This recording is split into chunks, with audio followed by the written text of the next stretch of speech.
Hey everybody, good morning. My name is Adelaide Ivánova. I was asked to make this video by the people from Poetry Translation Center.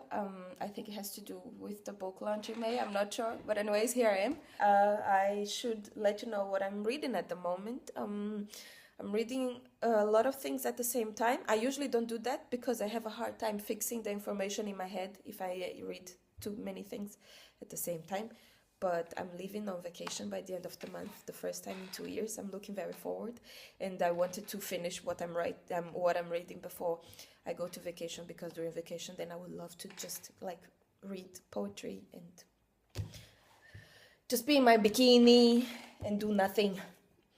But yeah, the books I'm reading right now, 3 books at the same time. The first one is Karl Liebknecht, which I adore.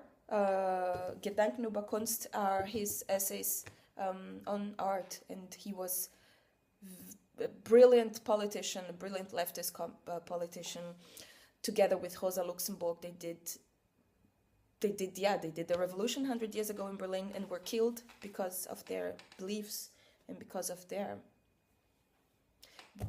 brilliancy. I don't know if this word exists. And the texts are beautiful. The way he saw and analyzed art were beautiful. The second one is Michelle Wallace, Invisibility Blues. It's a collection of her essays. Also, she's just a badass writer, badass person, and the essays since the 70s, and she's quite something. I really admire her. She's very bold on her thinking, and great writer, great feminist thinker, community organizer, whatever, many things. And the last one I'm reading again, actually, because some things I wanted to fix better in my head.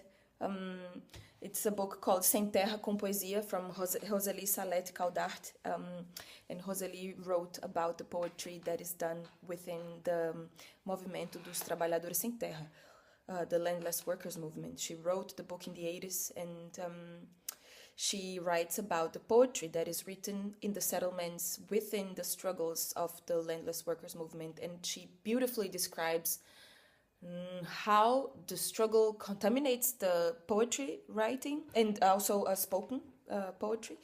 I think mostly spoken poetry, and but then again, how the poetry contaminates and inspires and offers and gives political imagination for their strategies and for their actions. So it's beautiful. The landless workers movement is something very important in Brazil. They are now at big risk. It's very sad, actually, because they are the biggest organic rice producers in Latin America. They produce affordable organic food, and now they are in deep risk. Not only the movement, but the lives of the fighters. Sorry that I'm talking about it. It has more or less nothing to do, but it does. It's horrible weather in Germany, and I didn't leave the flat in 2 days, so I think I need to talk. Well, anyways, I'm looking very forward to meet you in May, and thank you for this opportunity, especially